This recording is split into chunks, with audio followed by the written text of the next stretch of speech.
Allahumma salli ala sayyidina Muhammad wa ala ali sayyidina Muhammad. A'udzu billahi minasy syaithanir rajim. Bismillahirrahmanirrahim.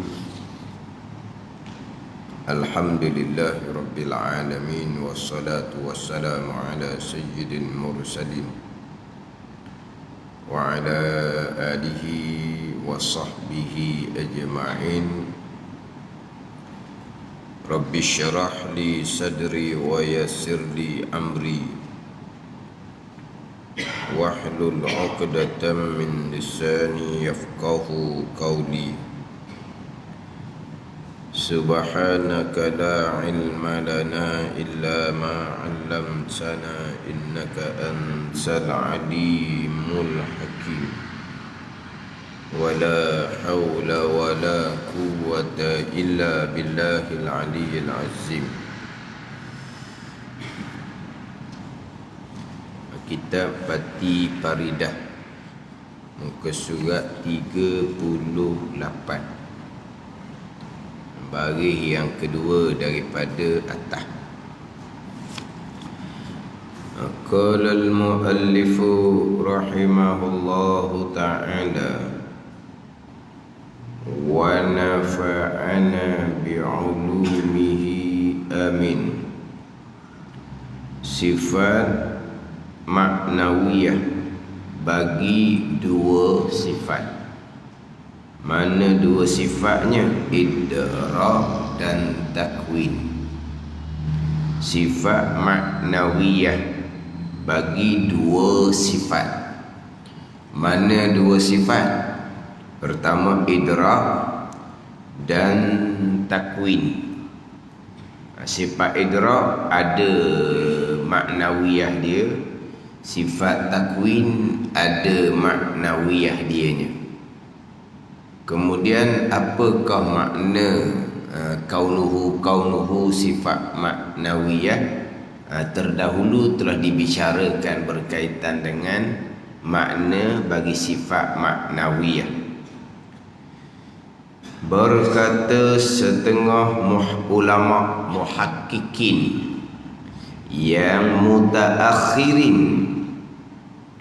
ulama muhakkikin, ulama yang tahqiq, ulama yang kejam, itu muhakkik.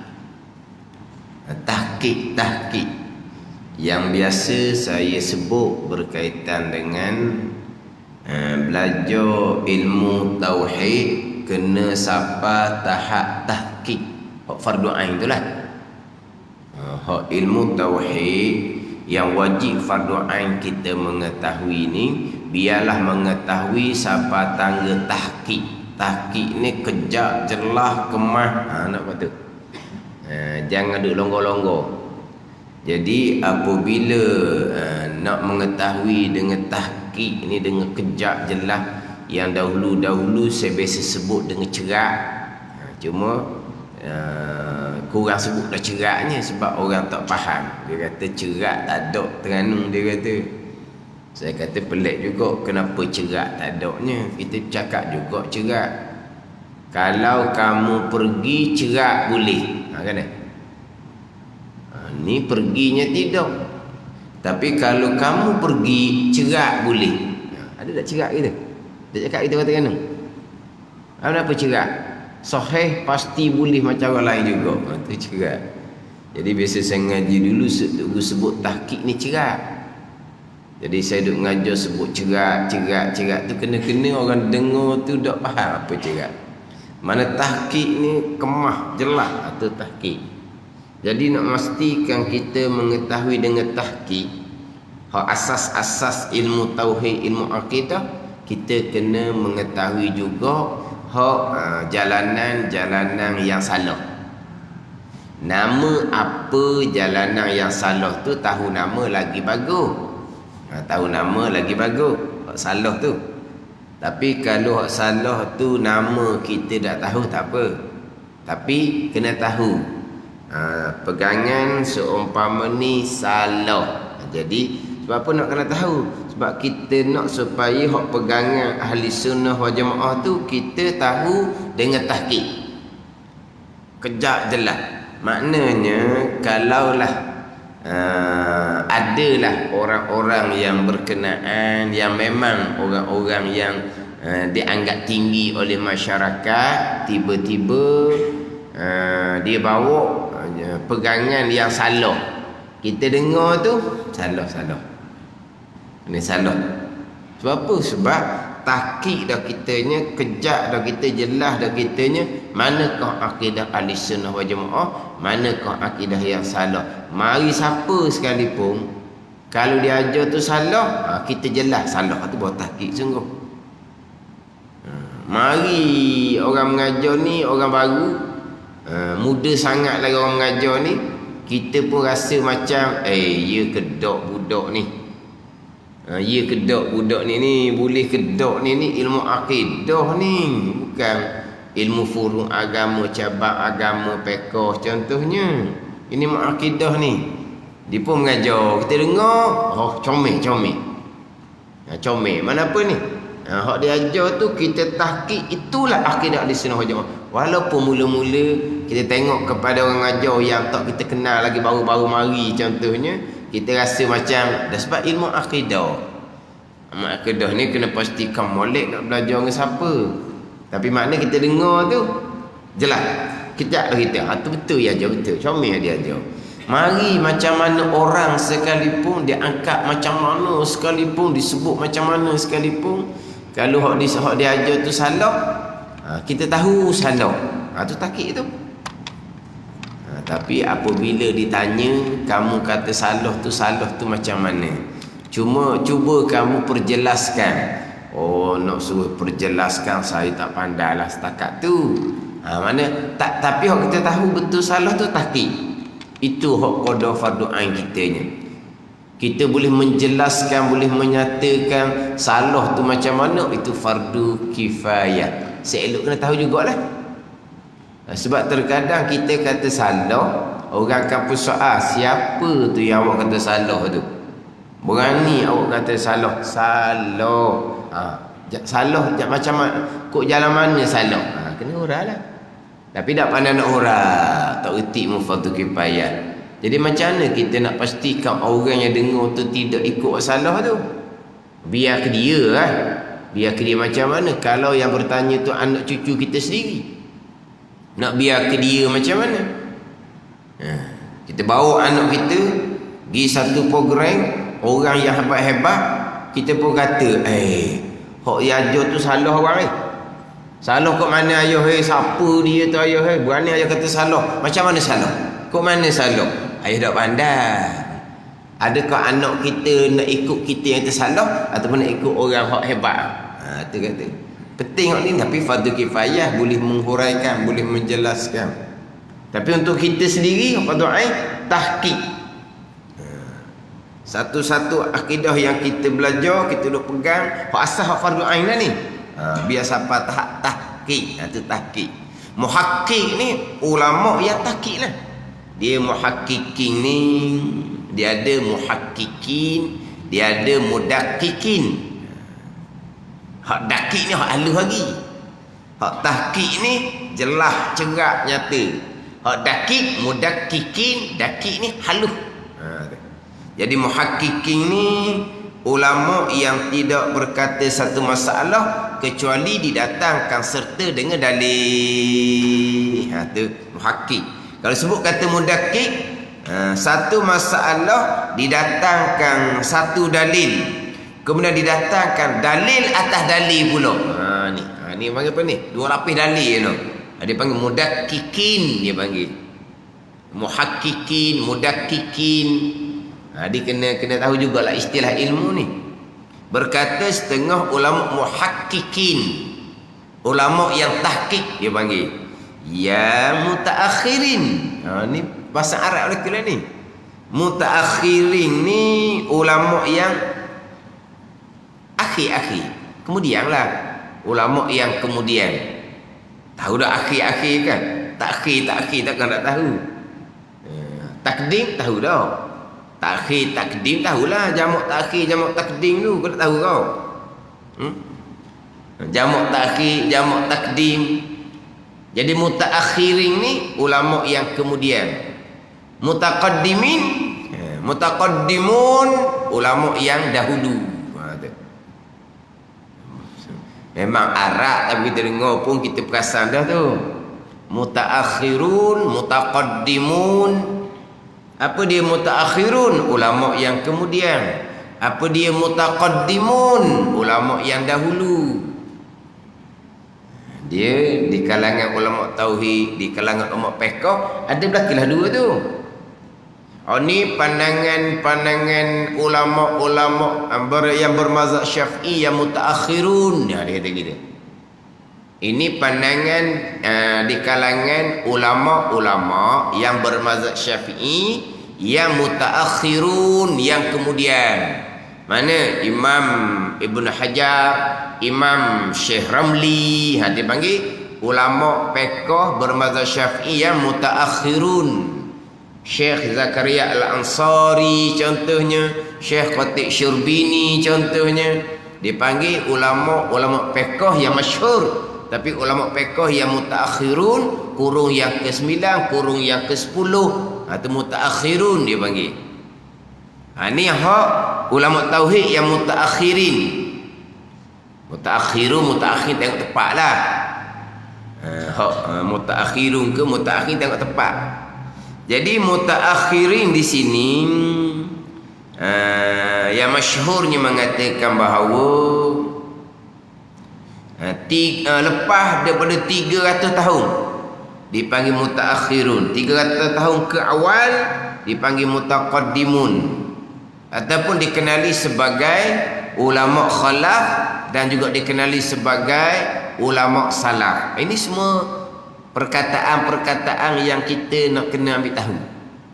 Sebab terkadang kita dengar dalam pengajaran-pengajaran itu pandangan ulama salaf, itu pandangan ulama khalaf. Kita kena tahulah salaf ni siapa. Ulama 3 kurung yang pertama. Kurung kita tahu dah. 100 tahun 1 kurung, 100 tahun 1 kurung.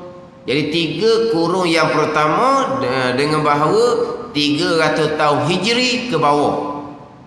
Ke mana? Ke bawah. Ke sebelum lah. Ke sebelum. Imam Syafi'i ulama salaf, itu contohnya. Imam Asy'ari, Imam Maturidi ulama khalaf, kurun yang keempat. Jadi salaf 3 kurung yang pertama, khalaf mula daripada kurung yang ketiga sampai ke belakang, atau khalaf dia panggil. Ataupun dipanggil mutaqaddimun, mutaakhirun. Ada setengah pandangan mengatakan mutaqaddimun, mutaakhirun ni letak di 500 tahun. 5 kurung yang pertama. 5 kurung yang pertama mutaqaddimun lagi. Maknanya hak 500 tahun Hijri turun ke belakang dia, mutaqaddimun. 500 tahun pergi ke depan ni, sampai ke akhir tu. Itu dipanggil mutaakhirun. Ada berbeza pandangan pula. Tapi yang masyhurnya mutaakhirin hak ulama selepas daripada 300 tahun Hijri. Mana lepas ada 3 kurun yang pertama dipanggil mutaakhirun. Berkata setengah ulama muhaqqiqin yang mutaakhirin, apabila telah sabit bagi Allah, telah tetap bagi Allah sifat idrak dan sifat takwin, yang termasuk juga sifat Allah yang wajib diketahui secara tafsil, secara satu-satu, bukan setakat wujud sampai kaunuhu mutakalliman saja 20. Sifat idrak takwin pun setengah daripada sifat yang wajib atas mukallaf mengetahui dan berpegang secara tafsil. Tapi jalanan hak tambah takwin idrak ni jalanan yang tidak muktamad dan tidak masyhur. Yang jalanan yang muktamad 13 sifat wujud sampai ke kalam. Jalanan yang masyhur 20 sifat wujud sampai kepada kaunuhu mutakalliman. Tapi jalanan yang tidak muktamad dan tidak masyhur bukan 20, tambah lagi 2, idrak dan takwin. Idrak dan takwin hak bicara terdahulu panjang dah. Yang mana dalam kitab Fatih Faridah ni bukan sebarang-sebarang jugalah. Sebab kita kadang-kadang macam sebut ngelepah lah, kita bertukar-tukar kitab dah sifat 20 kita belajar. Satu kitab. Orang kita mustahak kitab banyak belajar. Lepas tu faham tak? Tak faham pun dia kata. Tapi waktu belajar. Kalau sebut kata satu-satu kitab, saya belajar dah. Sebut kitab ni saya belajar cak kali dah. Dah tolong ceritalah ada masalah ni macam mana. Saya dah erti. Hak dah kitab hak kata belajar dah berulang kali tu dia cerita molek lah masalah ni. Habis kitab berulang kali reti pun dah. Doyak sangat habis kitab pak malu je. Kita kadang gitu tu dia penting.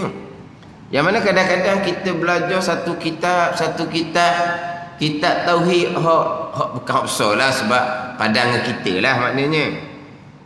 Tapi tak pernah jumpa pun lagi kitab cerita bab sifat idrak, sifat takwin. Ni Fatih Faridah kecil je tuang dia. Kecil je ni. Kitab Fatih Faridah ada cerita bab idrak, ada cerita bab takwin. Walaupun jalanan ni bukan jalan yang muktamad, ambil lah. Kena faham apa makna sifat idrak, apa makna sifat takwin. Idrak dengan makna mendapat. Allah Ta'ala dapat perkara tu licin ke, kasar ke, wangi ke, busuk ke, benda ni manis ke, masin ke, dengan sifat idrak. Jalanan yang muktamadnya dengan sifat ilmu. Ada ni dengan sifat idrak. Kemudian pergi pula kepada takwin. Jadi Allah yang bismillah ketakwin lah yang mengadakan segala-gala perkara. Dan mana pula sifat kudrah. Sifat kudrah ni bukan mengada. Sifat kudrah ini perkara yang asalnya tiada, antara kekal tiada dengan jadi ada sama berat. Maka fungsi ta'alluq sifat kudrah memberatkan perkara yang tiada tadi ni kepada ada, takwinlah yang mengadakan. Dia gitu. Kemudian perkara yang sedang-sedang ada, contoh kita sekarang kekal ada, ditiadakan sekarang, sama berat, boleh terima belaka. Akal boleh terima, kekal ada, boleh terima akal. Ditiadakan sekarang, diterima akal. Jadi antara dua tu sama berat, kekal ada dengan ditiadakan. Kemudian kudrah lah yang memberatkan sebelah kekal ada, takwin lah yang mengekalkan ada. Ataupun sebaliknya, kudrah lah yang memberatkan sebelah tiada, takwin lah yang meniadakan kita. Dia bagi dulu gitu. Itu atas jalanan Maturidiyah. Ada perjalanan Imam Asy'ari, kesemua yang kita cerita tadi itu adalah ta'alluq tanjizi hadis bagi kudrah, kerjaan Allah Subhanahu wa taala yang bersifat dengan kudrah. Hak dalam kitab kita ni takwin ni bagi dua. Kudrah di permulaan, takwin di kesudahan. Tapi hak Allah Ta'ala belakalah. Cuma bahagian memberatkan perkara tu kepada sebelah ada ataupun tiada, itulah ta'alluq fungsi sifat kudrah. Mengada meniada sungguh, itu ta'alluq fungsi bagi sifat takwin. Situ je. Tapi Baliknya kepada hak Allah Ta'ala berlaku. Kudrah pun sifat Allah, takwin pun sifat Allah. Tapi jalanan yang muktamad, jalanan Imam Asy'ari, kesemua tu adalah ta'alluq tanjizi hadis bagi kudrah yang kita dalam rukun iman kita sebut sebagai qadar. Qada, qadar. Cuma saya tak ingat di Masjid Bukit Payung ni saya bawa qada qadar ke qadar dan qada. Saya sendiri pun tukar. Kadang-kadang setengah tempat saya bawa jalanan qada qadar. Kadang-kadang saya bawa jalanan qadar dan qada. Sebab dia dua jalanan di situ, jalanan Imam Asy'ari, jalanan Imam Maturidi, yang berbeza atas panggilan hak rukun iman yang keenam. Beza atas panggilan. Pegangan sama. Satunya Allah telah menentukan segala-gala perkara pada azal. Yang keduanya sampai masa semua yang berlaku adalah datang daripada perbuatan Allah. Sama je ni. Jalanan Imam Asy'ari, jalanan Imam Maturidi sama. Hak bab pegangan. Nama tak sama. Ketentuan Allah pada azal, jalanan Imam Asy'ari sebut nama qada. Jalanan Imam Maturidi bukan qada, tu qadar tu. Situ je lah. Kemudian sampai masa berlaku, semua yang berlaku tu perbuatan Allah. Hak pandangan Imam Asy'ari, ketentuan azali qada, hak Allah Ta'ala buat sekarang ni qadar. Situ. Sebaliknya jalanan Imam Maturidi, hak ketentuan tu qadar, hak Tuhan buat sekarang kudrah ni qada. Jadi sama ada qada qadar ataupun qadar dan qada.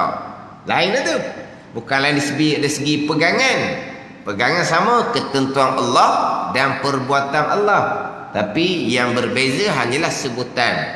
Jadi antara ketentuan Allah dengan perbuatan Allah akan disebut ketentuan lah dahulu, diumpamakan sebagai pelan.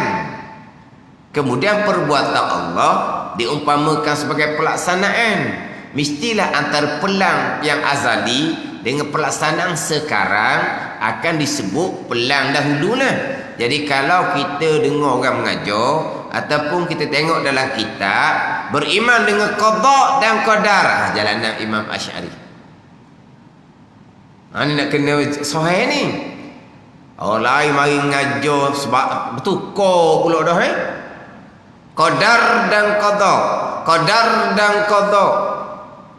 Itu jalanan Imam Maturidi. Hanya tukar pada nama je, bukan pegangan. Pegangan sama. Ada ni.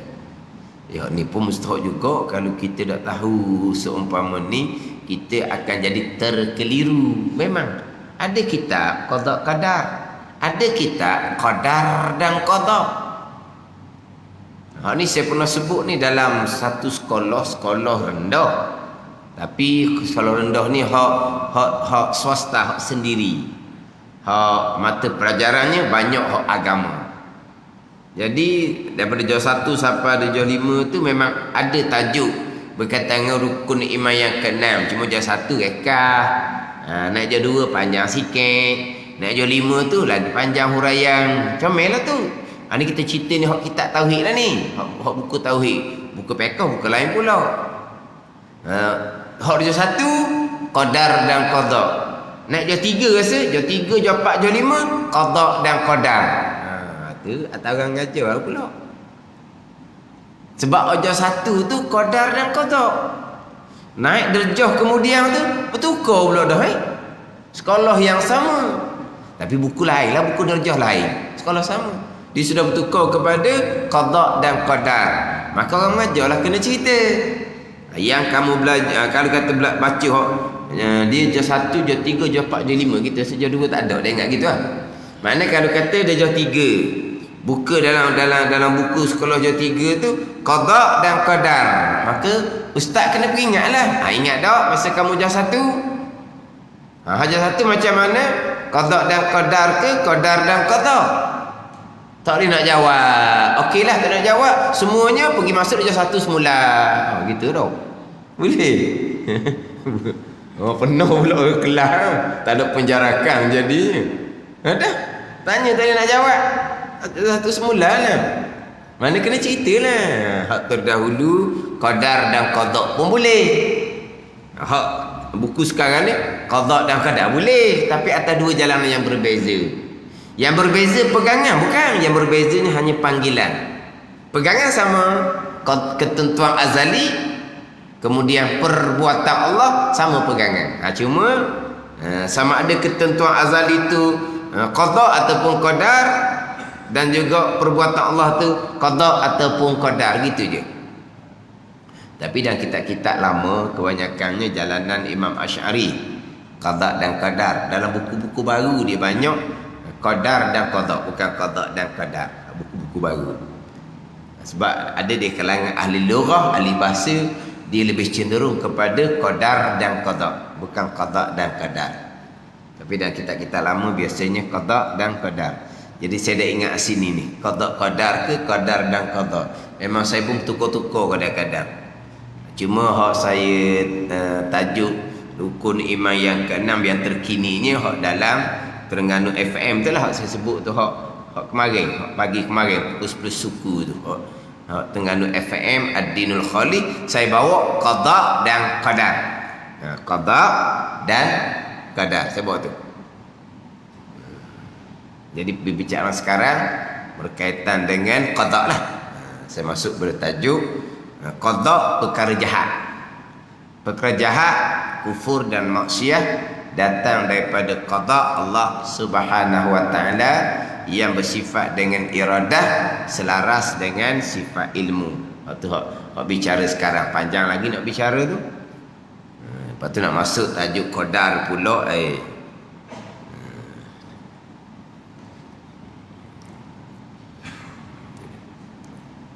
Jadi sekarang ni kita nak ni pembicaraan hak takwin dengan kudrah ni. Hak takwin kudrah ni hak orang kenal tu lah. Tapi hak jalanan hak masyhur muktamaknya kok qadar kena ke kudrah lah, tak ada bicara takwin. Qadar ta'alluq tanjizi hadis bagi kudrah. Qadar jalanan Imam Asy'ari, Allah yang bersifat dengan kudrah yang menjadikan segala-gala perkara itu qadar. Ta'alluq tanjizi hadis bagi kudrah. Sini dak ni ta'alluq tanjizi hadisnya pergi kepada takwin lah, yang mengadakan, yang meniadakan. Itu hak bicara idrak dan takwin. Apabila telah sabit, telah tetap bagi Allah, hak wajib berpegang secara tafsil ni, sifat idrak, sifat mendapat, dan sifat takwin, sifat mengada, maka yang terlebih hampir, hak terlebih hampirnya kok ditambah pula lah sifat maknawiyah bagi keduanya. Idrak, takwin, kena tambah pula maknawiyah. Jadi tambah pula maknawiyah lagi 2, jadi 4. Jadi kesemuanya 24. Sebab apa? Sebab terlebih hampirnya ditambah pula sifat maknawiyah bagi keduanya. Sebab apa? Sebab sebagaimana kudrah, iradah sampai ke kalam dipanggil sifat ma'ani, maka idrak dan takwin pun sifat ma'ani juga. Apabila idrak dan takwin sifat ma'ani juga, maka adalah maknawiyah bagi idrak dan takwin. Sifat ma'ani, sifat yang wujudi, sifat yang ada di zat Allah Subhanahu wa taala. Apabila dibuka hijab, maka dapatlah melihat sifat ma'ani Allah. Zat Allah kita boleh lihat di hari akhirah dalam syurga. Sifat qudrah, sifat iradah, sifat ilmu sampai ke sifat kalam, sifat yang ada di zat Allah boleh tengok juga ni. Adapun sifat wujud, idam, bakat tak boleh tengok, tu reti je. Tu saya biasa buat misal dengan sifat yang ada di zat kita. Yang kita nampak ni zat diri. Jadi zat diri ni bersifat dengan sifat wujud. Boleh nampak tak sifat wujud? Tak boleh nampak sifat wujud. Hak ada tu zat. Kemudian zat ni sekarang kekal. Tidak dimatikan lah, kekal. Ada tak sifat kekal? Tak ada, reti je. Selagi belum dibinasakan, maka zat ni bersifat dengan kekal. Ada tak sifat kekal? Tak ada, cuma reti je. Kedua mana sifat kekal? Duduk atas kepala, duduk perut, duduk kaki. Ni kekal sekarang ni, belum dibinasakan Allah. Mana sifat kekal? Tak ada, reti je. Selagi zat tubuh ni tidak dibinasakan oleh Allah, maka zat tubuh ni bersifat dengan sifat kekal. Mana sifat kekal? Tak ada. Ni bersifat dengan sifat seorang, bukan dua orang. Dua orang tu kembar siam. Kembar siam tak boleh. Bukan kembar siam. Dilahirkan dalam keadaan melekat. Maknanya seorang. Satu. Mana seorang? Mana satu? Tunjuk ni zat. Mana seorang? Mana satu? Tak ada, cuma reti je. Tidak berbilang, tidak berdua, dinamakan satu. Gitu je. Yang ada pening kan? Ustaz kata tak nampak sifat seorang. Tu duduk, tu zat. Apa sifat yang ada? Sifat yang ada, contoh sifat makni, sifat yang ada. Mana contoh sifat makni di kita? Warna kulit. Itu sifat makni tu. Ada tu. Boleh tengok tu. Itu contoh. Mana sifat makni laginya? Sifat ada. Kudrah, tenaga yang Tuhan letak di tubuh kita ada. Kita nak tengok boleh ke tak? Nak tengok tak boleh, tapi rasa boleh. Boleh rasa. Ada tu. Kita tak boleh rasa. Sebelum tu kita agak lemah, letih, lesu. Kemudian jadi kita pun makan obat ke apa semua ke, Tuhan pun letak kudrah di tubuh kita. Kita rasa tak? Rasalah segar rasa. Tu sifat kudrah, sifat yang ada dia panggil. Ada di tubuh kita, Tuhan letak. Itu dia panggil sifat ma'ani. Jadi apabila sifat tu sifat ma'ani, sifat yang ada, dia kena ada maknawiyah dia. Kaunuhu tu kena ada. Wujud kidam bakak bukan sifat yang ada, maka tak ada lah kaunuhu dianya. Gitu je lah. Kalau kita bicara dah dahulu, panjang dah tu. Hak pengertian sifat maknawiyah tu, daripada kaunuhu qadiran sampai kaunuhu mutakalliman, iaitu sifat maknawiyah bagi keduanya, bagi sifat idrak dan sifat takwin. Pertama, kaunuhu ta'ala mudrikan. Itu pertama. Lepas tu bawah tu, kedua, kaunuhu ta'ala mukawwinan. Pertama, kaunuhu ta'ala mudrikan. Kemudian turun dua baris ke bawah tu, kedua kaunuhu ta'ala mukawwinan. Dia tak ada titik tu. Dia pakai sekali je. Pertama, kemudian turun dua baris ke bawah. Kedua, kaunuhu ta'ala mukawwinan. Itu maknawiyah bagi idrak dan takwin, yang mana idrak dan takwin adalah sifat ma'ani juga, sifat yang ada juga. Apa terjemahan kaunuhu ta'ala mudrikan? Erti kalau kita biasa kok, ertinya kita biasanya tau. Ertinya ni erti terjemahan kepada kaunuhu ta'ala qadiran. Terjemahan dia daripada bahasa Arab kepada bahasa Melayu kitanya, keadaan Allah Ta'ala tu kaunuhu ta'ala. Kaunuhu ta'ala terjemahan dia keadaan Allah Ta'ala mudrikan, yang mendapat. Itu hanya terjemahan balik bahasa, yakni ni kita nak Apa dia? Apa maksud dia? Tadi keadaan Allah Ta'ala yang mendapat itu hanya terjemahan daripada bahasa Arab kaunuhu Ta'ala mudrikan kepada bahasa Melayu. Itu dipanggil terjemahan. Apa maksud kaunuhu Ta'ala mudrikan? Yakni ada sifat idrak pada zat Allah. Ada sifat idrak pada zat Allah. Kita ingat balik dah terdahulunya muka surat sebelah je, muka surat 34. Sekarang ni 38 belek sekali sebelah belakang yang kedua tu 34 tu. Cuba kita tengok semula sifat maknawiyah yang 7. Pertama, kaunuhu qadiran, keadaan yang kuasa. Itu terjemahan tadilah, keadaan yang kuasa. Erti ni daripada maksud. Jadi ni kaunuhu ta'ala mudrikan, erti keadaan Allah yang mendapat, itu terjemahan.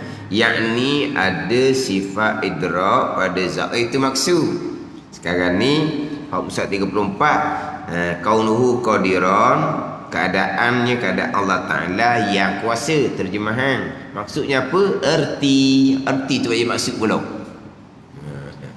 Apa maksud keadaan yang kuasa? Terjemahan daripada Arabnya kaunuhu qadira, maksudnya ada kudrah pada zat Allah. Atas qaul yang pertama, atas pandangan Imam Asy'ari, kaunuhu ta'ala qadira, terjemahan keadaan Allah yang kuasa. Apa makna keadaan Allah yang kuasa? Jalanan Imam Asy'ari, ada kudrah pada zat Allah. Ada kudrah di zat Allah. Itu makna kaunuhu qadiran. Dan apa makna kudrah pula? Sifat makni yang ketujuh. Sifat makni ketujuh kudrah, sifat yang sedia kala yang ada di zat Allah. Itu makna kudrah. Makna kaunuhu qadiran pula, ada kudrah di zat Allah. Sama ke lain-lain? Sama pada maksud, lain-lain pada sebutan. Lain lah. Kudrah lain, kaunuhu qadiran lain. Kudrah terjemahan dia kuasa, kaunuhu qadiran terjemahan dia keadaan Allah yang kuasa. Lain lah, lain pada sebutan. Makna dia sama. Sifat yang ketujuh kudrah, kudrah sifat yang sedia kala yang ada di zat Allah. Kaunuhu qadiran sifat yang ke-14, keadaan Allah yang kuasa. Apa maksud dia? Ada kudrah di zat Allah. Kalau begitu kok, kudrah dengan kaunuhu qadiran memang sifat lain-lain, terjemahan pun lain-lain, tapi makna dia sama.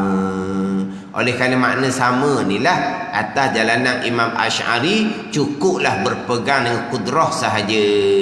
Tidak berpegang dengan kaunuhu qadiran pun tak apa, sebab makna dia sama walaupun sifat tu sifat lain.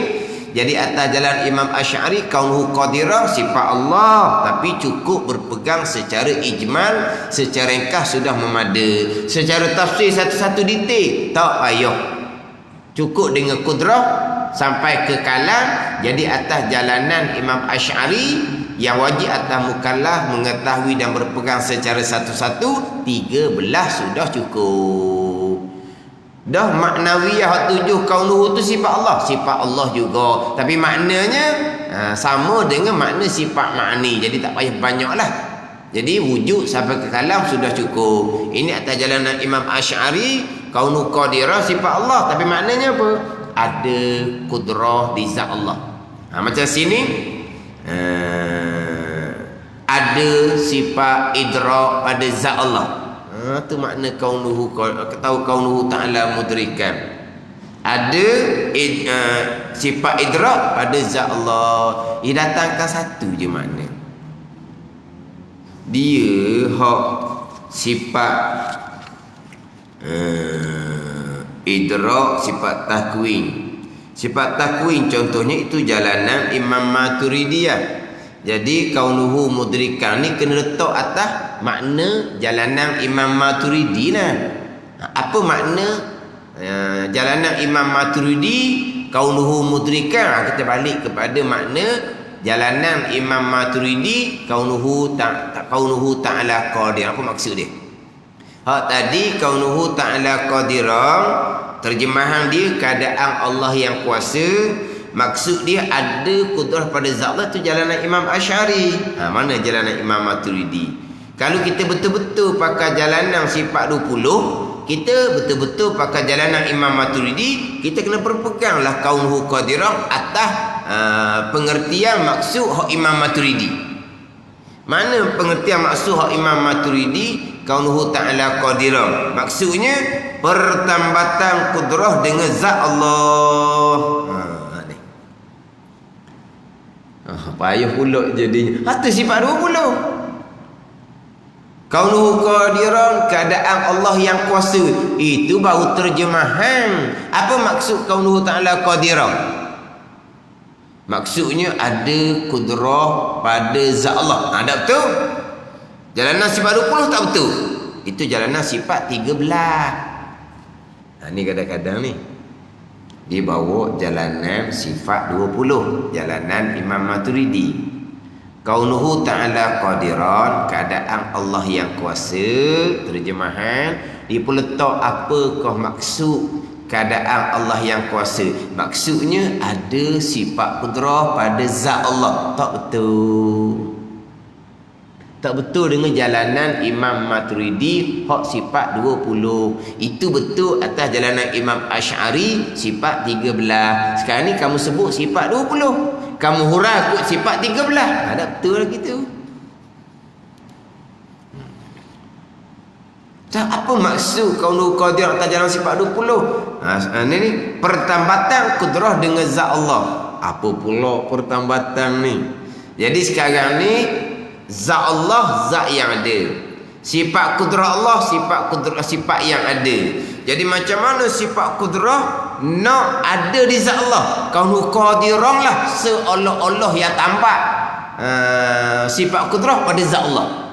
Jadi payah jadinya. Tak patutlah sifat 20. Jadi sifat kaunuhu qadiran ni seolah-olah yang kalau saya kata pertambatan, tambahlah. Ada setengah kitab pelekat. Pertambatan tambah ni bunyi macam tali. Kalau kata yang melekatkan, bunyi macam gam. Kena. Waktu tu diqul ibarah lagi dipanggil. Payah nak buat ayatnya, nak seorang faham. Kita dulu makna lain. Apa makna? Kaunuhu qadiran, sifat yang melazimi bagi sifat kudrah. Apa makna melazimi? Berekek. Apa makna berekek? Dari awak pula jadinya. Melazimi ni berekek lah. Ada kudrah rizal Allah, maka sungguhlah kaunuhu qadiran di zat Allah. Berekek gitu lah. Tapi berekek ni bukan dulu kemudian, sebab kudrah pun qadim, kaunuhu qadiran pun qadim. Bukan kata kudrah dahulu, kaunuhu qadiran mengiringi. Jadi kudrah jelah qadim, kaunuhu qadiran jadi baharulah pulanya. Berekek maknanya berekek. Allah ni berekek semua. Berekek. Ngikut. Berekek tu. Berekek.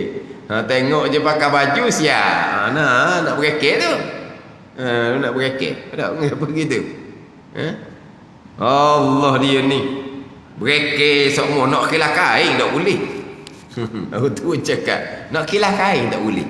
Baru tak boleh nak kilah kain. Duduk dekat sangat nak kilah pun. Masuk dalam kain kan. Tu marah. Dia tu Allah. Nak kilah kain. Itu sungguhlah gelewak. Lama-lama duk gelewak gitu makan siku. Itu berakal. Makna melazimi tu, apa makna melazimi? Kaunuhu qadiran, ini satu sifat yang melazimi bagi sifat kudrah.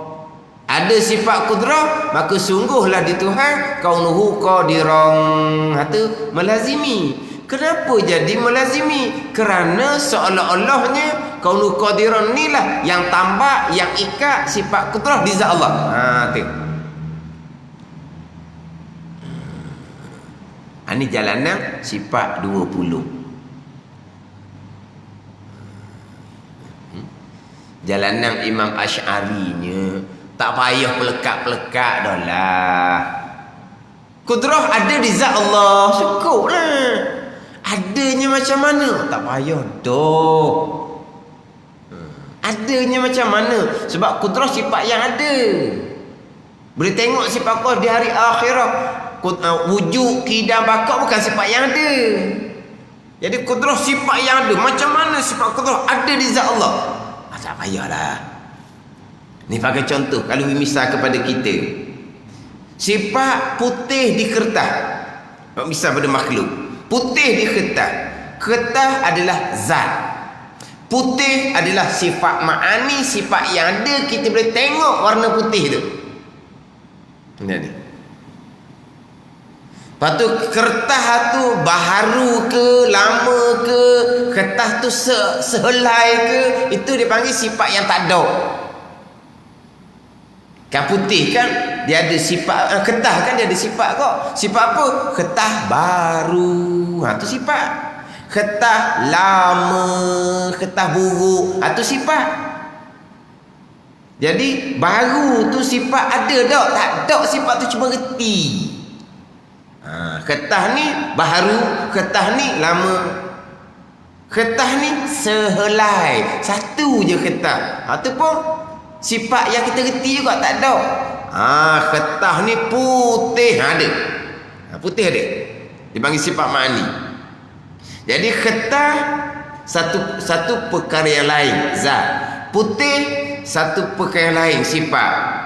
Jadi macam mana putih nak ada di zat kertas?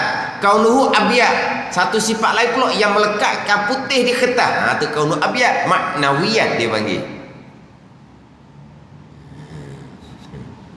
Kalau kita balik pada jalan Imam Asy'ari, tak payahlah. Cukup setakat putih ada di kertas. Dah putih nak lekat di kertas tu, nak lekat tambah ngapa? Tak payah dah. Tu mudahnya. Betul kalau kita balik pada sifat 13, sifat 20. Hak mudah sifat 13 lah. Itu jalanan yang muktamad. Tapi kita handalang ambil hak payah, ambil sifat 20. Handalang lah kita tau. Ambil 20 kita ni. Handalang sangat. Tapi dak orang nak pikul, dak reti-reti pun kau nak qadirang ni.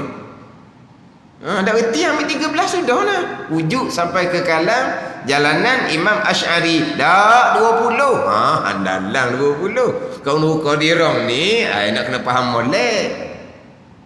Lepas tu macam mananya hak kita tak faham sebenarnya kaunuhu ta'ala qadirang ni, tak ada masalah mana pun. Makna kita pegang sifat 13, mulut je cakap 20, hakikat pegangannya 13 saja. Sebab kita bukan nak pegang perkataan nama sifat, nak pegang maksud sifat tu. Bukan pegang perkataan, saya pegang perkataan kaunuhu qadirah. Tak pegang perkataan.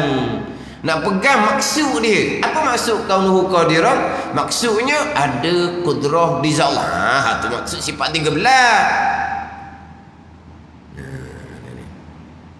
Maksud sifat 20, kaunuhu qadirah, satu sifat yang melazimi bagi kudrah. Apa makna melazimi? Satu sifat yang seolah-olahnya yang tambah, yang jadi pelekat kudrah di zat Allah. Seolah-olah ni bukan ikat sungguh. Jadi beri salah fahaman, kata ada tali lah pulaknya. Kita kata pelekat, boleh buat pada salah faham, ada gam lah pulaknya. Kata kalau kita faham dah, Kaunuhu qadiran tu cukuplah kita pakai melazimi bagi qudrah. Gitu. Kaunuhu qadiran satu sifat yang melazimi bagi sifat qudrah. Ada qadar zat Allah, maka sungguhlah kaunuhu qadiran di zat Allah melazimi. Melazimi macam mana? Seolah-olah kaunuhu qadiran tu yang tambah, yang ikat, yang jadi ada kudrah di zat Allah. Ada jalanan sifat 20. Betul jalanan Imam Maturidi.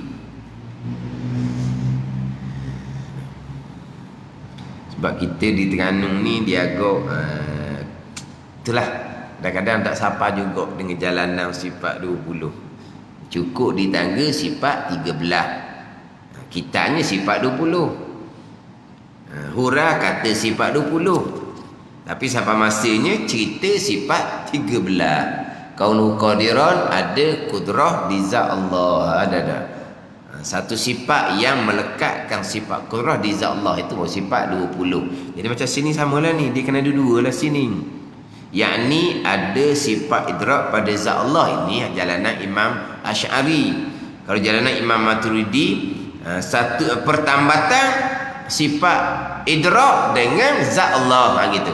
Jadi seolah-olah kaunuhu mudrikan ni lah yang melekatkan sifat idrak pada zat Allah. Sebab sifat idrak sifat ma'ani, sifat yang ada, yang wujudi. Dia panggil sifat yang bahasa ada. Dia kadang-kadang kita belajar ni ada ketika mudah, ada ketika payah. Tapi hak ni hak bukan hak fardu ain. Selesai hak maknawiyah bagi ini sifat idrak maknawiyah yang pertama. Dan mustahil lawannya lawan sifat idrak. Dia selit hak mustahil. Jadi dia mustahil ni sepatutnya letak sebelum masuk maknawiyah lah. Cerita sifat idrak, sifat takwim bereh lawan kepada sifat idrak, lawan pada sifat takwim bereh, boleh lagi pada maknawiyah. Baru selit dengan sifat mustahil. Dia baru selit dengan sifat mustahil. Kenapa kitab terkadang tersusun, terkadang tidak tersusun? Dia kitab lama ni, dia kaedah dia terkadang dia tidak memudahkan, dia seperti memayahkan, seperti.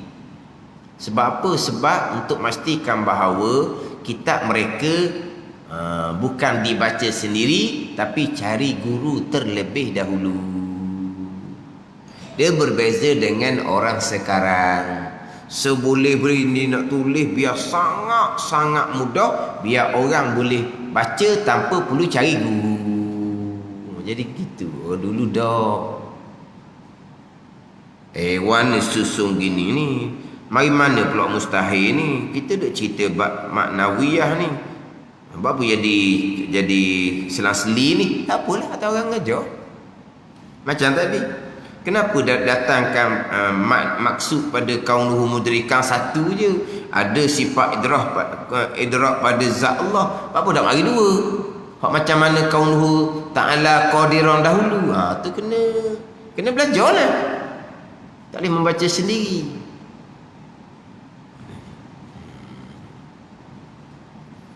Dia bila membaca sendiri ni faham-faham lah. Kita membaca ni terkadang ni sebagai contoh. Kita baca, kita pun faham seumpama tu cakap. Awak kata awak cakap dah betul tu. Dah betul. Saya baca dalam surat khabar tu contohnya. Baca awak semula tengok. Kita baca semula. Oh, ya sungguh kita salah faham. Padahal ayat surat khabar ayat mudah je. Kena-kena kita salah faham. Kalau kita baca tu. Mudah pun kita boleh salah faham. Ini tambahan pula bab hukum hakam. Jadi hukum hakam pelik-pelik, bab pegangan ke bab pekoh ke pelik-pelik hukum hakam. Itu adalah membaca sendiri. Membaca sendiri tu timbulnya bawa pelik-pelik. Hukum hakam pekoh sangat mudah kalau kita orang ngaji. Tapi kenapa orang mengajar salah sangat-sangat ajar gitu tak betul tu bawa kok mana tu. Tapi kita dengar salah tu kita boleh faham dah. Di mana kau dia salah faham? Daripada pembacaan sendiri ayat kitab tu dia tak faham. Gitu je lah. Lepas tu kadang-kadang kitab ni dia dulu dia agak bukan kata memudahkan. Sebab apa? Supaya kitabnya kena cari dia sebagai tuan kitab. Dia tulis kitab. Nak faham kitab dia kena belajar dengan dia, dengan tuan kitab. Tuan kitab meninggal dah, cari anak murid pada tuan kitab. Anak murid tuan kitab dah meninggal dah, cari pada anak murid, pada anak murid. Meninggal dah, cari pada anak murid, pada anak murid, pada anak murid. Dia gitu. Jadi salsilah orang panggil.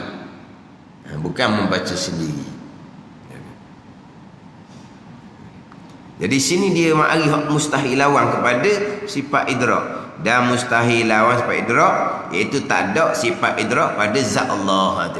Mustahil lawan pada sifat idrak.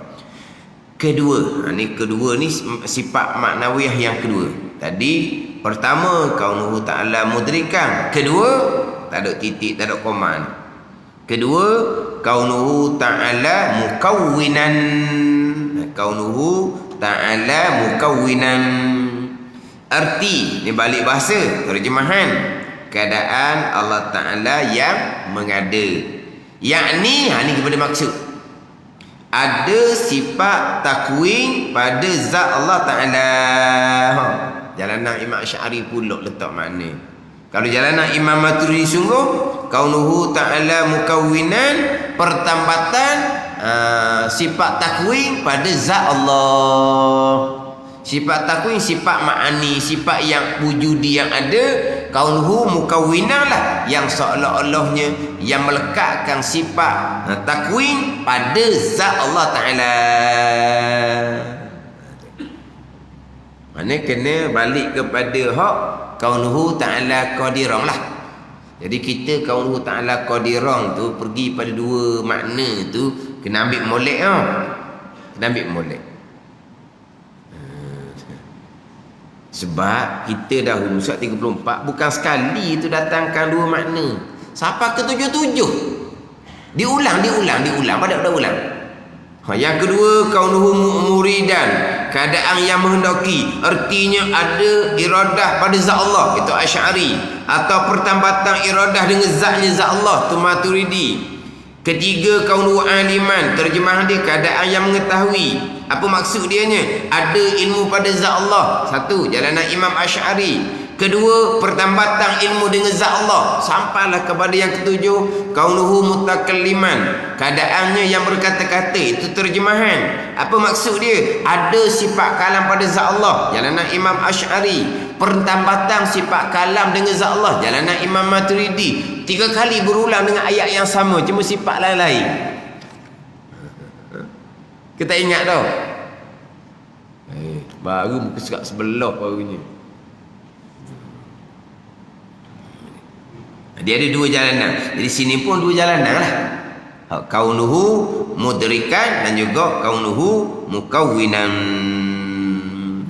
Ada mustahil lawannya, lawan sifat takwin, iaitu tak ada sifat takwin pada zat Allah. Lawan bagi idrak dan takwin, lawan bagi kaunuhu mudrikan, kaunuhu mukawwinan, tidak didatangkan. Sifat idrak ada lawan dia, sifat mustahil. Sifat takwin ada lawan dia, hak mustahil. Sifat kaunuhu mudrikan pun ada lawan dia, hak mustahil. Sifat kaunuhu mukawwinan pun ada lawan dia, mustahil. Jadi sifat wajib 4, hak tambahan ni. Idrak, takwin, kaunuhu mudrikan, kaunuhu mukawwinan, lawan pun ada 4. Jadi semuanya 8. Kesemua sekali 58. Gitu. Mana 58 dalam kitab kita ni? Ni beritahu awal-awal ni. Nanti siapa masa boleh tanyalah. Boleh tag. Hak di muka surat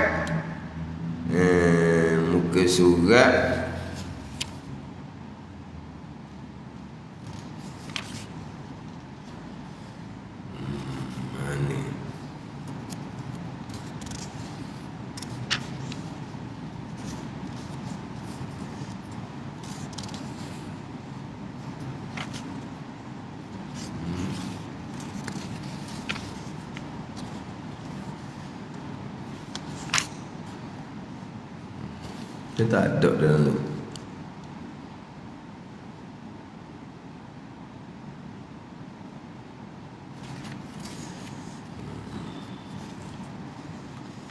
Di muka surat 49. Surat 49. Tak apalah, saya baca cara laju. Tapi sampai masa surat 49 kat gitu boleh tanya. Surat 49 baris yang ke-8 daripada atas. Tajuknya mengikut khilaf pada terkandung. Jadi yang terkandung pada la ilaha illallah ni Muhammadur Rasulullah, ada kata 50, ada kata 58, ada kata 36. Kata. Hak terkandung di bawah dua kalimah la ilaha illallah Muhammadur Rasulullah. Dan terhimpun dan terkandung dalam dua kalimah itu 50 akidah, iaitu ialah mengikut kaul yang masyhur, iaitu kaul sifat makna 7 wajib diketahui dengan tafsil, serta tidak kira masuk 4 sifat yang 4 dan mustahil lawannya 4. Mana jumlahnya 8. Hak tak masuk mana? Iaitu sifat idrak, yang kedua sifat takwin, yang ketiga kaunuhu mudrikan, yang keempat kaunu mukawinan, dan 4 lagi mustahil lawan kepada idrak, takwin, kaunuhu mudrikan, kaunu mukawinan. 8 semua. Jadi hak terkandung di bawah dua kalimah syahadah ni 50 ni jalanan yang masyhur, yang berpegang dengan kaunuhu qadiran sampai kaunu mutakalliman, tapi tak masuk 8 ni. Tak masuk idrak, takwin, kaunu mudrikan, kaunu mukawinan serta lawak 4 tak masuk. Jadi berapa semua? 50. Adapun kalau kita kira masuk yang 8 ini di atas 50 dahulu, jadilah terkandung dalam kalimah itu 58. 58 ni masuk. Kalau tak masuk idrak, takwin, kaunuhu mudrikan, kaunuhu mukawinan serta lawak 4 dengan 4 jadi 8 tak masuk tu. Tapi kaunuhu qadiran sampai kaunu mutakalliman masuk. Jadi jalanan sifat 20 yang terkandung di bawah la ilaha illallah Muhammad Rasul, jadi 50. 50 kat mana? Sifat wajib 20 sampai kaunuhu mutakalliman, lawan di 20, 40 harus 1, 41. Sifat wajib bagi Rasul 4, lawak 4 harus 1 jadi 9. 41 campur 9 50. Itu jalanan sifat 20 sampai kaunuhu mutakalliman, tapi tak masuk sifat idrak, takwin hak 8 lah. Jadi 50. Adapun kalau kira masuk 8 tu jadi 58. Yang terkandung di bawah kaunuhu dia terkandung di bawah la ilaha illallah Muhammadur Rasulullah. Dan jika kita mengikut kaul yang rajih, kaul yang kuat dalil, iaitu wajib kita mengetahui dalam tafsir 13 jua wujud sampai ke kalam, nescaya terkandung di dalam dua kalimah itu 36 akidah. 36 sahaja, bukan 50, bukan 58. 36 nya kat mana? 13 sifat wajib bagi Allah wujud sampai ke kalam, lawannya 13, harusnya 1, jadi berapa? Jadi 27 campur dengan hak Rasul 9, 36. Ni jumpa ni 58. 58 masuk mana ni? Masuk idrak, masuk takwin, masuk kaunuhu mudrikan, masuk kaunuhu mukawinan. Cuma hak dalam kitab kita ni mustahil lawan kepada idrak, didatangkan. Mustahil lawan kepada takwin, didatangkan. Mustahil lawan kaunuhu mudrikan, tak didatangkan. Mustahil lawan kaunuhu mukawinan, tidak didatangkan. Jadi kalau datangkan semua tu jadi 8. Idrak serta lawan, takwin serta lawan, kaunuhu mudrikan serta lawan dia, kaunu mukawinan serta lawan, jadi berapa? 8. Jadi 50 campur 8 yang terkandung di bawah la ilaha illallah Muhammadur Rasulullah jadi 58. Kemudian hak jadual kita bawa di masjid Bukit Bayung ni 68. Duk mana dah jadual tu semua? Ke duk gulung lagi? Duk gulung lagi ke? Kita ingat tau. Kan katakan jadual tu kan pura frame free molek beli kedai free. Hak dalam tu yang terkandung di bawah la ilaha illallah Muhammadur Rasulullah 68. Macam mana dikir 68? Tengok dalam tu dikir macam mana 68. Kita masyhurnya 50. 58 ni baru kita jumpa. 36 pun kita dah sedar hak mana 36. Yang tu kita dah sebutnya akidah 50, akidah 50, akidah 50. Hak tu hak masyhur kitanya jalanan sifat 20. Tapi dalam jadual kita tu 68 yang terkandung di bawah la ilaha illallah Muhammadur Rasulullah. Terkandungnya macam mana? Kena tengok semula. Dimasuklah ke dalam tu. Terkandung di bawah la ilaha illallah Muhammadur Rasulullah, termasuk beriman dengan malaikah. Masuk juga. Dan mustahil tak ada malaikat. Beriman dengan kitab. Lepas tu lawan dia, mustahil tak ada kitab. Campur semua 68 lah jadinya. Beriman berlakunya kiamat, mustahil tidak berlakunya kiamat. Semua tu terkandung di bawah la ilaha illallah Muhammadur Rasulullah. Jadi 68. Bawalah bunyi banyak, bawa hebat. 50 bunyi sikit, 68 bunyi banyak. Kita duit je nak bunyi banyak. Ni baru bunyi banyak 68. Tengok jarwah tu molek disusun dengan dalil bagi sifat wujud kita bakok, dengan dalil ayat Al-Quran. Macam mana tu? Dalam tu ada nafsiyah, salbiyah, ma'ani, maknawiyah, ada istighna, ada iftikar di dalam tu, dalam jadual tu. Maka jadual tu memudahkan kita. Memudahkan kita. Tapi dalam tu 68. Ada kitab kita ni 3, khilaf ulama 3. 50 masyhur, 58 kalau kita bicara idrak takwin kaunul mudrikan, kaunul mukawinan ni, yang muktamaknya jalanan sifat 13 hanya 36. Ingat baik tu. Hok buta muka surat tu. Sampai masa nanti tanya semula tu. Ingat ke tak? Surat 49 sebab apa? Kena undur di pusat 38. Tapi situ ada belakalah didatangkan semua lapang tu.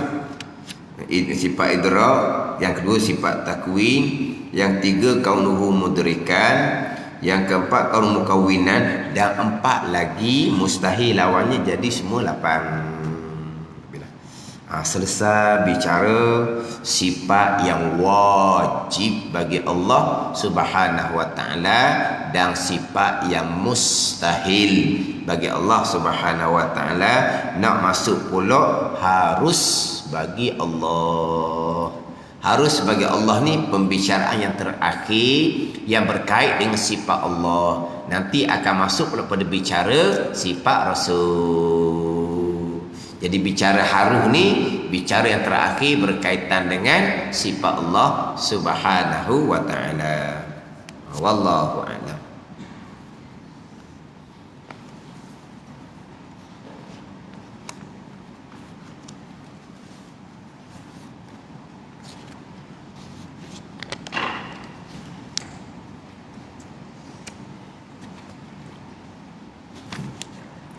Ini kitab Hidayatus Salikin, muka surat 9. Qala al-muallifu rahimahullahu ta'ala wa nafa'ana bi'ulumihi amin. Dan demikian lagi wajib atas tiap-tiap yang aqil, baligh, yang akil, yang balik. Akil ni yang berakal, baligh yang sampai umur. Kita kalau baligh jadi bahasa Malaysia, itu bahasa Arab. Baligh tu isim fa'il, yang sampai umur. Akil yang berakal. Dia kadang-kadang kita Jawi ni apabila dirumikan akil dia macam mana? Payah sikit nak eja tu sebab dia saya tengok satu buku tu Aqil. Dia buat A, lepas tu dia buat macam cotek atas, lepas tu QIL. Jadi Aqil nak ke dia ni. Aqil. Orang yang berakal. Dalam kitab Jawi ni kan dirumikan. Jadi ashab kata Arab nak sebut macam mana. Baligh tak apalah sebab jadi bahasa Malaysia dah. Aqil. Aqil orang yang berakal. Baligh orang yang sampai umur, dengan makna orang ni mukallaf. Mukallaf. Macam terdahulunya wajib atas tiap-tiap mukallaf akil baligh bahawa mengetahui. Tu hak terdahulu. Ni demikian lagi dan demikian lagi wajib atas tiap-tiap yang akil baligh. Wajib atas tiap-tiap yang mukallaf. Ini wajib fardu ain. Membenar akan Nabi Muhammad sallallahu alaihi wasallam pada sekalian yang dikhabarkannya, yang dikhabarkan oleh Nabi sallallahu alaihi wasallam daripada Allah Taala, sama ada perbuatan dunia dan akhirah. Perbuatan dunia dan akhirah. Ini kalau kita pergi pula kepada membenarkan sekalian perkara yang datang oleh Nabi sallallahu alaihi wasallam ini, kalau kita pergi kepada makna iman lah tu. Makna iman membenar hati dengan sekalian perkara yang dibawa datang oleh Nabi sallallahu alaihi wasallam. Itu makna iman. Jadi sini ni pergi kepada maksud iman lah. Iman membenar hati akan sekalian perkara yang dibawa datang oleh Nabi sallallahu alaihi wasallam. Biasa dalam kitab iman ni dibicarakan di permulaan. Permulaan bicara adalah pembicaraan iman. Apa di iman? At-tasdiq bima jaa bihin Nabi sallallahu alaihi wasallam. Itu iman, membenar hati dengan barang yang mendatang dengan dia, dengan barang oleh Nabi sallallahu alaihi wasallam. Iman mana apa? Kita percaya akan semua perkara agama hak Nabi bawa. Itu iman ni. Jadi soalan sini bicara bab iman. Jadi terdahulu bicara berkaitan dengan Nabi lah, selebih-lebih daripada segala nabi-nabi yang terdahulu. Nabi kita lah afdalul makhluqat, selebih-lebih kejadian Allah Subhanahu wa taala. Nabi kita lah hak paling lebih sekali. Kenapakah Nabi yang paling lebih sekali?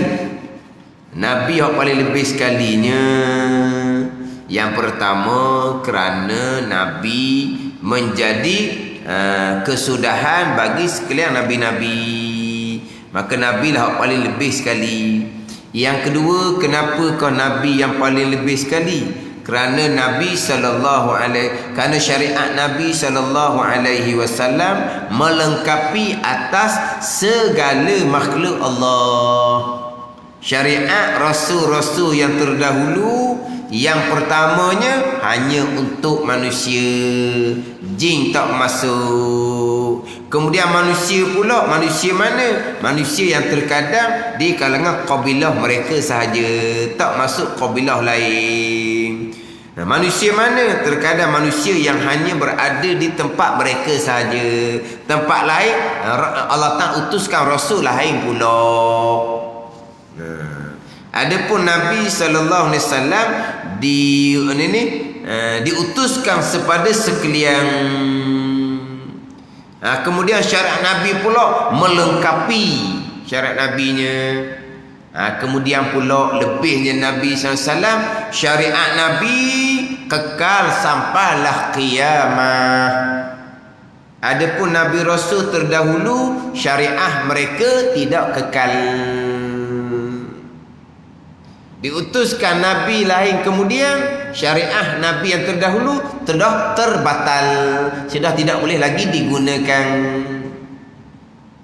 Adapun syariah Nabi sallallahu alaihi wasallam kekal sampai kiamat. Walaupun di akhir zaman turun Nabi Isa alaihi salam bunuh Dajjal, Nabi Isa AS sendiri akan mengikuti syariah Nabi SAW. Nabi Isa sendiri, bukan kata turun Nabi Isa maka syariah Nabi kita terbatal. Tidak. Nabi Isa AS menghukum mengikut syariah Nabi SAW.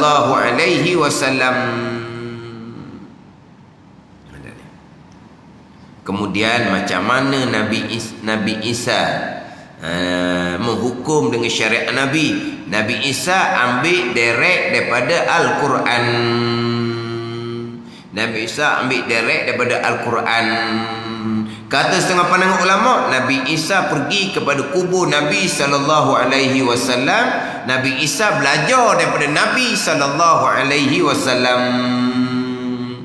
Yang mana al-anbiya ahya'un fi kuburihim, para anbiya hidup di dalam kubur-kubur mereka. Ada beberapa pandangan lah. Satu pandangan, Nabi Isa menghukum direct menggunakan Al-Quran, menghukum direct menggunakan daripada ayat-ayat Al-Quran, yang mana turunnya Nabi Isa AS, maka tidak ada mazhab dah lah. Kalau tak mau pakai mazhab boleh turun Nabi Isa. Semua hukum hakam kembali kepada Nabi Isa AS. Kan ada kita kan tak mau bermazhab. Tunggu Nabi Isa. Nabi Isa akan bawa syariah daripada syariah Nabi sallallahu alaihi wasallam, sebagaimana Nabi kita bawa pada masa Nabi tidak ada mazhab, ikut Nabi semata-mata. Maka turun Nabi Isa alaihissalam, turun Nabi Isa semata-mata, turun Nabi Isa semata-mata. Kan? Tak mau pakai mazhab. Kemudian Nabi Isa yang turun di akhir zaman mengikut syariah Nabi SAW, maka timbul persoalan seolah-olahnya syariah Nabi SAW sudah berubah dengan turun Nabi Isa AS. Contoh, sekarang sebelum turun Nabi Isa AS, orang kafir sama ada mengucap 2 kalimah syahadah ataupun bayar jizyah, cukai kepala, ataupun diperangi. 3 pilihan. Orang kafir sama ada masuk Islam ataupun tidak mahu masuk Islam, duduk di bawah kerajaan Islam, maka mereka wajib kena bayar jizyah, cukai kepala, ataupun diperangi. 3 pilihan sekarang. Turun Nabi Isa AS sudah lagi tidak diterima jizyah, cukai kepala, sama ada kamu masuk Islam ataupun kamu diperangi. Jadi terubah tu. Mana terubah? Jadi tak terima dah jizyah. Padahal syariat Nabinya 3 pilihan: masuk Islam, terima jizyah, ataupun diperangi. Turun Nabi Isa jadi 3 pilihan tu tak ada satu, jizyah tidak ada. 2 saja pilihan, masuk Islam ataupun diperangi. Jadi macam turun Nabi Isa, syariat Nabi kita terbatal? Tidak. Sebab syariat Nabi kita sudah menetapkan seumpama tu. Diterima jizyah, sampailah turun Nabi Isa, jizyah langsung tidak diterima. Itulah syariah Nabi SAW. Tak ada terubah-ubah, tak ada terbatal-terbatal. Sebab syariat Nabi telah menetapkan bahawa terima jizyah sampailah turun Nabi Isa, tidak lagi terima jizyah, cukai kepala, sama ada masuk Islam ataupun diperangi. Jadi di antara lebihnya Nabi SAW, syariah Nabi kekal sampai kiamat. Kemudian minggu lepasnya bicara berkaitan dengan saya disebut minggu lepas berkaitan dengan susunan afdaliyah, susunan hak lebih ni, susunan dia. Saya sebut dah mengelepaskan susunan dianya dalam kitab Pati Faridah dia ada sebut juga. Dia ada sebut dalam kitab Pati Faridah surat 57 dia ada sebut yang paling afdal Nabi SAW, kemudian ulul azmi campur dengan Nabi jadi 5 orang, kemudian rasul-rasul yang lain cukup 25 orang, kemudian turun pada rasul-rasul yang lain, turun kepada nabi-nabi, kemudian ketua-ketua malaikat, kemudian yang tinggal lagi segala malaikat, kemudian sahabat-sahabat Nabi. Dalam kitab Pati Faridah. Tapi dalam kitab Pati Faridah ni jalanan Imam Asy'ari. Dan kitab mengatakan itu pandangan ta'if ni dalam kitab ni. Sebab kita maklum kitab Pati Faridah dirumuskan daripada kitab Faridatul Faraid. Faridatul Faraid karangan Syekh Ahmad Al-Fatani telah jelas dinyatakan bahawa Syekh Ahmad Al-Fatani akan mengikuti jalanan Imam Asy'ari. Jadi sekarang ni dalam kitab Pati Faridah surat 57 itulah jalanan Imam Asy'ari. Jadi selepas daripada rasul-rasul turun kepada nabi-nabi. Habis nabi-nabi, kemudian saya baca dalam kitab Pati Faridah, kemudian selepas nabi-nabi ketua-ketua malaikat, Jibril, Mikail, Israfil, Israel itu ketua-ketua malaikat. Kemudian yang tinggal segala malaikat, awamul malaikat, masuk lalu dah. Selepas ketua-ketua malaikat pergi kepada hak malaikat, ramai-ramai makhluk Allah yang paling besar, makhluk Allah yang paling banyak. Habis malaikat ni, kemudian sahabat-sahabat Nabi SAW. Jadi termasuk Sayyidina Abu Bakar ni duduk di bawah, duduk kedudukannya bawah daripada malaikat biasa.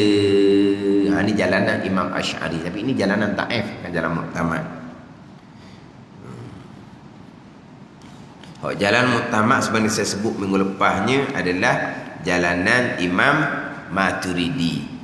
Selepas daripada ru'asaul malaikah, ketua-ketua malaikah, Jibril, Mikail, Israfil, Israel, ketua-ketua malaikah, terus turun kepada auliyaul bashar, manusia kekasih Allah Subhanahu wa taala di kalangan para sahabat dan di kalangan para aulia. Selepas daripada ru'asaul malaikah, mana turun kepada auliyaul bashar, auliyaul bashar yang dimulai dengan Sayyidina Abu Bakar radhiyallahu anhu, disusuli dengan Sayyidina Umar, disusuli dengan Sayyidina Utsman, disusuli dengan Sayyidina Ali karramallahu wajhah. Jadi keempat-empat sahabat ini khulafaur rasyidin, kelebihan mereka mengikut susunan khalifah tu. Selepas Sayyidina Ali karramallahu wajhah, turunlah pula kepada sahabat-sahabat 6 lagi yang wajib syurga. Mana sahabat 6 wajib syurganya? Dengan Talhahnya, dengan Zubairnya, dengan Abdurrahman bin Aufnya, dengan Sa'ad bin Abi Waqqas, dengan Sa'id bin Zaid. Kenal Sa'id bin Zaid? Kita kenal tak Sa'id bin Zaid?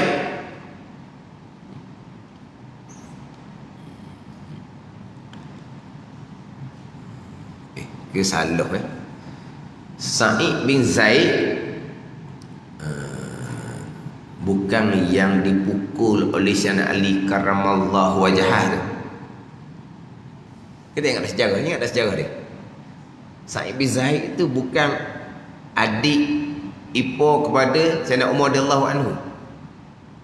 Kau jadi kan Sayyidina Umar nak bunuh Nabi sallallahu alaihi wasallam kan. Orang tanya nak gimana Sayyidina Umar nak bunuh Nabi SAW. Adik kamu masuk Islam ikut Nabi kan, dia pergi jemur cari adik dia tu kan, hak dipukul suami pada adik dia tu, bukan Sa'id bin Zaid tu. Mana kita ramai-ramai mana kita ramai-ramai ingat tak kisah Sa'id bin Zaid, salah seorang daripada sahabat yang wajib syurga. Ketukar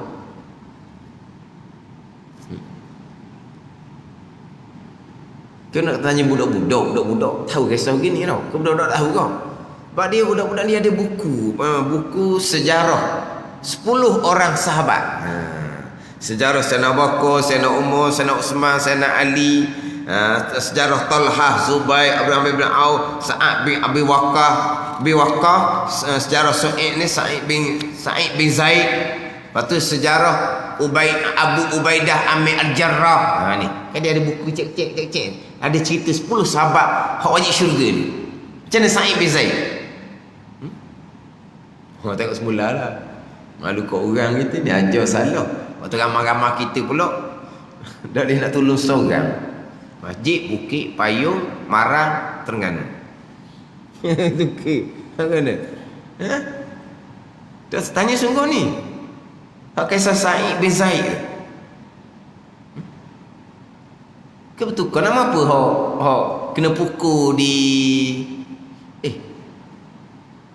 saya nak mau pukul adik dia ke?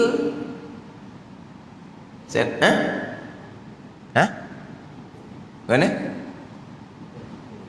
Saya nak mau pukul adik dia ke adik perempuan dia ke pukul adik ipar dia? Adik dia? Tak ada buka dalam telefon tu Sa'id bin Zaid apa dia? Buka lah dulu lah. Malu kau orang. Biarlah hak dalam telefon tu. Suka.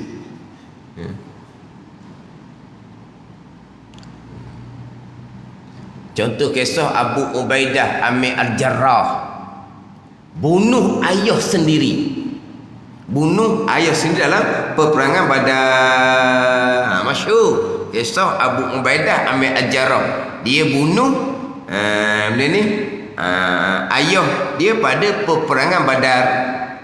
Yang mana Abu Ubaidah ni dia gubernur di Syam, dia mati pada masa wabak tahun tu, ketika pemerintahan Khalifah Sayyidina Umar radhiyallahu anhu.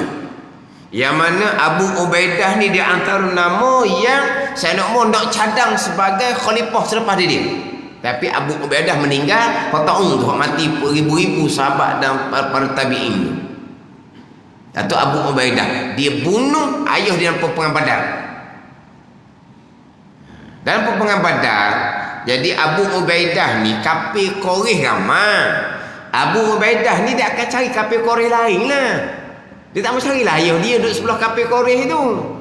Tapi ayah dia ni makan garam dulu, tercampur, dia nak cari anak dia juga. Ni ayah dia. Tapi lah ayah dia sengaja nak cari anak, walah dia carilah sahabat Nabi yang lain. Abu Ubaidah pun cari kafir Quraisy yang lain. Tapi ayah ni memang nak cari anak dia juga. Bila bertembung dengan anak, matilah ayah di tangan anak Abu Ubaidah Amir Al-Jarrah. Biasalah duka cita lah bunuh ayah. Maka turun ayat, la tajidu qauman yu'minuna billahi wal yaumil akhir yuwadduna man haddallaha wa rasulah walau kanu aba'ahum au abna'ahum. Sampai ke akhir ayat.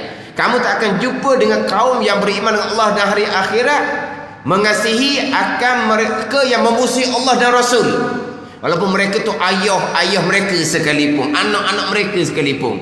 Kalau kamu beriman dengan Allah dan hari kemudian, tidak akan mengasihi mereka yang memusuhi Allah dan Rasul. Jadi sekarang ni walaupun itu ayah Abu Ubaidah, tapi memusuhi Allah dan Rasul. Orang beriman tidak akan tidak akan menyayangi orang-orang yang musuhi Allah dan Rasul. Ayat ni cerita Abu Ubaidah Amir Al-Jarrah nah. Tapi ayat ni dalam kitab Wisyahul Afrah, siapa yang musuhi Allah dan Rasul? Engkau tidak akan jumpa dengan, engkau tidak akan dapati mereka yang beriman dengan Allah dan hari akhirat mengasihi, menyayangi orang yang musuh Allah dan Rasul. Kalau orang ni betul-betul beriman, tidak akan mengasihi orang musuh Allah dan Rasul, walaupun orang tu ayah-ayah, anak-anak keluarga sekalipun. Siapa dalam kitab Syafrah? Orang yang memusuhi Allah dan Rasul, orang yang tinggal semayang. Mana busi tu? Orang yang tinggal semayang. Mana kalau hok tinggal semayang sayang juga, hak tu bukan benar-benar beriman dengan Allah dan hari akhirah. Jadi dalam ayat tu, mereka yang musuh Allah dan Rasul adalah orang yang tinggal semayang. Kau nak jumpa lagi? Sa'id bin Zaid tak jumpa?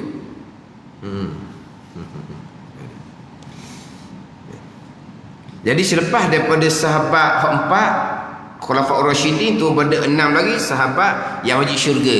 Tu pada sahabat yang terbabit dengan perang Badar, perang Uhud, terbabit dengan penjajah Hudaybiyah. Turun sahabat-sahabat, turun pada sahabat yang kecil-kecil, turun kepada tabi'in, turun kepada aulia-aulia ilah, barulah turun kepada malaikat hak ramai-ramai. Itulah hak pandangan Imam Maturidi, pandangan yang muktamad. Kitab Fatih Faridah kita dah selepas daripada Rasul turun kepada Nabi, hak ulul azmi itu tetap dah. Yang pertama Nabi sallallahu alaihi wasallam, Nabi Ibrahim, Nabi Musa, Nabi Isa, Nabi Nuh alaihi wassalatu wassalam 5. Turun kepada Rasul hak 20 orang lagi itu cukup 25. Turun kepada Rasul-Rasul ramai hak 313 orang. Turun kepada Nabi-Nabi hak ramai 124,000 orang. Turun kepada ketua-ketua malaikat sahaja. Terus turun kepada sahabat Nabi sallallahu alaihi wasallam. Akhir turun kepada aulia-aulia ilah, barulah turun kepada malaikat kebanyakan.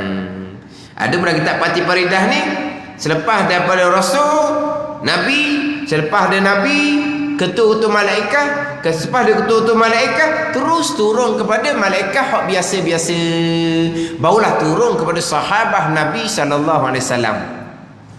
Jadi kalau kira lebih malaikat biasa lagi daripada Sayyidina Bakar radhiyallahu anhu. Tapi pandangan yang muktamad, pandangan Maturidiyah lah muktamadnya. Yang lebih daripada sahabat Nabi, yang lebih daripada aulia ilah, hanyalah ketua-ketua malaikat Jibril, Mikail, Israfil, Izrail. Hak tu ketua. Terus turun kepada sahabat, aulia, habis barulah turun kepada malaikat hak ramai-ramai. Barulah turun kepada manusia hak ramai-ramai. Ada kita. Kalau ikut susunan di kalangan yang lebih di sisi Allah Subhanahu wa taala. Ni kita ulang balik hak minggu lepas. Dan demikian lagi wajib atas tiap-tiap yang akan balik itu membenar akan Nabi sallallahu alaihi wasallam pada sekalian yang dikhabarkannya daripada Allah Subhanahu wa taala, yang masuk kepada pengertian iman, beriman dengan sekalian perkara yang diberdatang oleh Nabi sallallahu alaihi wasallam. Wallahu a'lam. Bismillahirrahmanirrahim. Alhamdulillahirabbil alamin, wassalatu wassalamu ala sayyidil mursalin wa ala alihi wa sahbihi ajma'in. Allahumma iftah alaina futuhal arifin, Allahumma allimna ilma akdamin, wa fahimna famas sabiqin, warzuqna riqat talibin. Allahumma zidna ilma wa alhiqna bis salihin. Wa sallallahu ala sayyidina Muhammad wa ala alihi wa sahbihi wa sallam, walhamdulillahi rabbil alamin.